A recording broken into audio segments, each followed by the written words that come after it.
That's all. In this video we're going to explore analog photography on a shoestring. If you're a Canon digital user, this video is for you because you can use those lenses on the EOS 600, which cost buttons. If you like to learn and be inspired, join me on a quest of creativity, explore film, alternative processes and digital.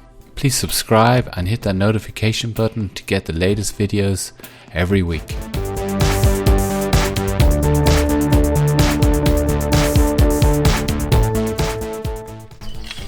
What is it, film? Yes. If film is what we used to have before digital. Yeah, but like the things, the little cards with the pictures on that directly gets on the picture. No, that's a Polaroid. Oh yeah. Okay, we're gonna load this bad boy up. This is an EOS 600. Yeah, you can pick these up fairly cheap. Nearly as cheap as the battery, put it that way. So we're gonna put in 400 TX Kodak black and white film. Lovely film, beautiful film. Your leader, let's shove that guy in here. As far as I know, you just have to just put it in here and it will do the rest. So we just close it up. So the camera is pretty much loaded up. We can see it here. You can see right here that it's got a little film symbol. It's got little dashes beneath it and it says number 1, so it's on the first frame. So that's ready to go. The story behind this camera is that I actually bought this camera with a number of lenses. The lenses were used on a digital camera, which my daughter has. This is a perfect way to get into film photography if you don't really want to invest too much, because you already have the lenses on the digital side. So you just pick up a camera that works with those lenses and load a roll of black and white film in. And you'll see those images in this video, and it's really exciting to see a very cheap camera with some good lenses and you get some exceptionally good results, especially with this Kodak film. It's wonderful.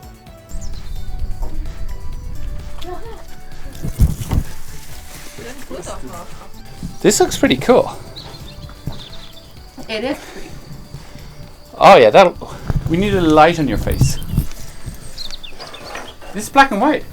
Yes, but I look like straight out of bed. That's perfect. Like that's the situation right now. Straight out of bed. Straight out of bed. So, Manny, you ready for your shot? No. Yeah. Yeah, that'll work. Cool. And Jake? No. With the hammer. Oh, that's cool. But not a funny face. Because that looks a bit crazy. That looks like, you know what that looks like? That looks like Out of The Shining. You want to do that Out of The Shining? No, don't cover your face if you're a face with the hammer. Put the hammer like you're going to hit something. Yeah, but not across your face.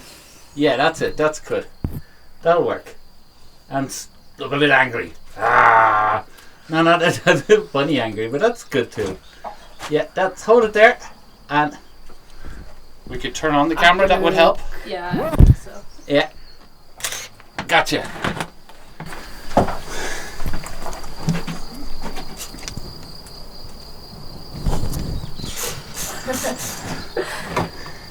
You see, you have to get him when he's not looking, he's not expecting it, you know. Also musste fotografieren, wenn es das nicht erwartet hat.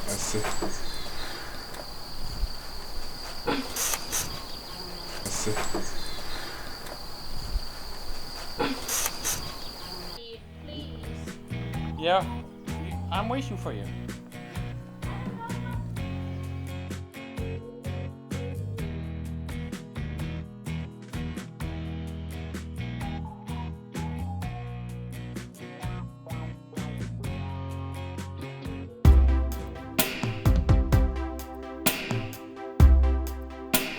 Turn it on, right?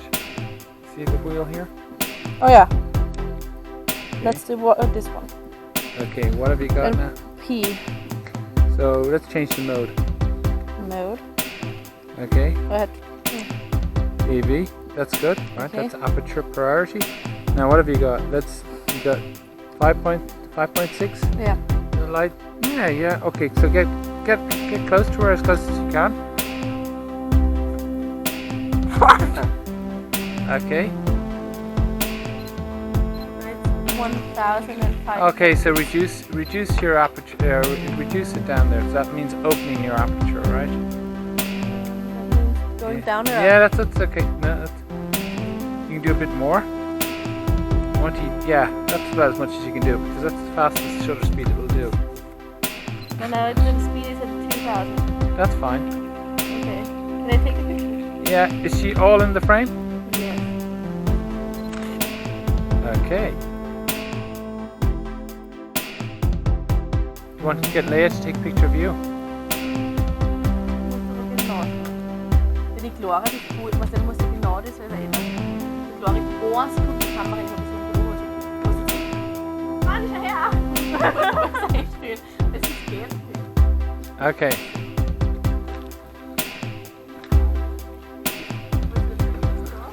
So, yeah, half press to focus. Do you want to get closer to her? That's it.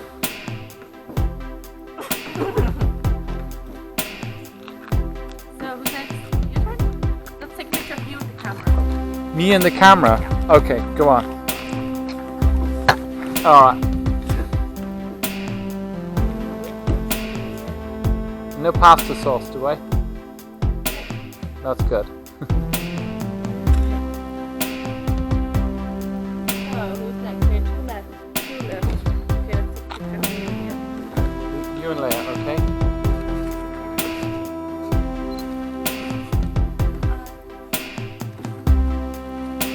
I think we could have just... Yeah, but I can't... Oh, that's into the light. Let's go over here. Right down here. Oh, just so we get... Yeah, that's not nice. Okay. Aha!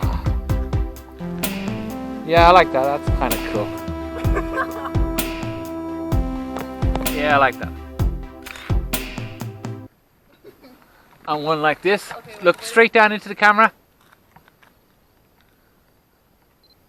You know this is black and white.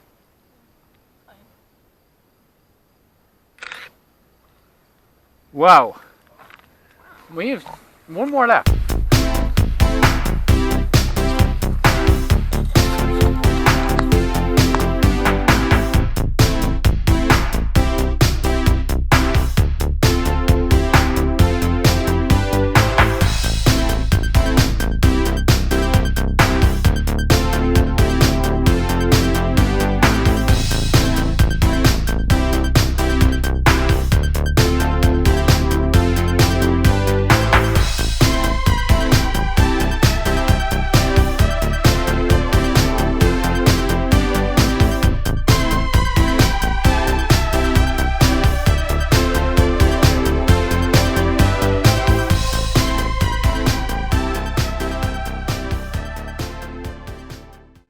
The EOS 630 was introduced in April 1989. Now it's part of the EOS series, and EOS stands for Electro-Optical System. This is Canon's AF system on a chip basically. The first of these cameras was released in 1987, so 2 years later this camera came out, and the first one was actually the 650. And there was a few in between. There was the 620 and the 750 and the 850, and then came along this one, the 630, and they're all quite, really good cameras. After this camera came the EOS 1. Now that was a serious camera, that was a serious professional camera, but you can see how Canon was building itself up. The EOS system is still with us today with the 5D and the 1D and the 7D, all those cameras. There's even a 650D, so it's their brand basically. When the EOS system came out, it was pretty much the end of the FD series of lenses, and then along came the EF lenses that went with this series. So that's why all the EF lenses that we have today will work on this camera. So that's just the basic outline of the camera. You've got a dial here for changing your shutter speed and your aperture. You got a few buttons on it. There's not that many buttons on this camera. Where it gets interesting is there's a little door on the back. which we'll go through now in a minute.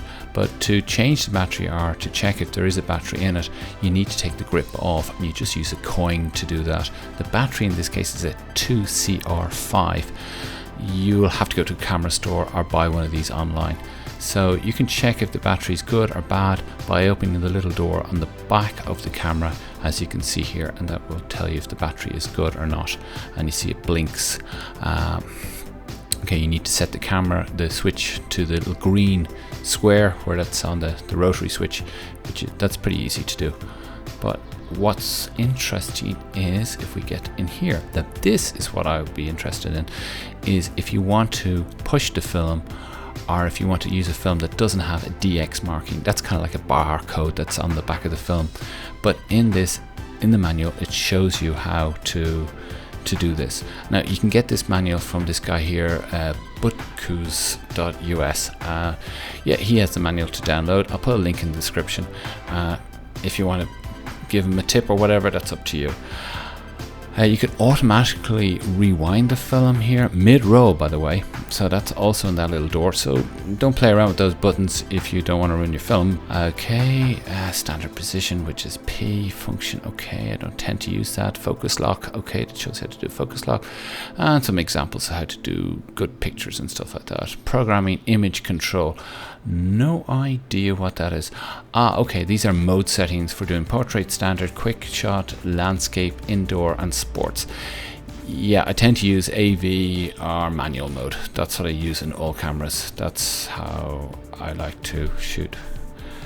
Okay, yeah, okay, if you're doing sport, okay, yeah, you could use the servo, the servo assist on this, which is nice for focusing. Okay, I don't know how good it is. Close-ups, one shot, okay, giving you some ideas about that. There's a self timer. That's what I wanted to know. I was trying to figure that out myself. So that's again on the little door here, the self timer, and then you see the little symbol will come up in the LCD. Okay, so that's good to know. Yeah, that's pretty much it. Battery check, AF mode. That's how you change the AF mode. I wasn't sure how to do that. And the rewind. I didn't actually play with this little door here. I actually thought this was how you would set up those markings on the back of the film, like the time and date, because that was quite popular in the 90s and 80s. So I'm glad that this camera doesn't have that feature, because I always didn't like that. You know, you get your photos back from 1 hour photo and it had all in kind of orange digital print, the time and the date, and it's kind of disturbing when you're looking at people's photos. Well, that's a long time ago. Okay. You can check your depth of field. Okay, there's a button in here. I didn't use that, but I could have used it in the video. Okay, this is how we do depth. Okay. Yeah, I tend not to use all these advanced features. I just tend to use manual or AV, as I said. What else have we got? Manual override, overexposure. Okay, some interesting things in here. I wouldn't get caught up in this too much. Partial metering. Now that could be interesting, because that's okay. Exposure compensation, as I just spoke about. Auto compensation. Okay. What else? Multiple exposures. Okay, that's kind of a useful thing, where it has the ME button marked up there. How do you do this? Looks like you push the 2 buttons down. Okay, pretty cool. Something to try. The viewfinder information. Okay, yes, it tells the time, the shutter speed, and the aperture, whether the flash is on, or exposure compensation. Nothing strange or weird there.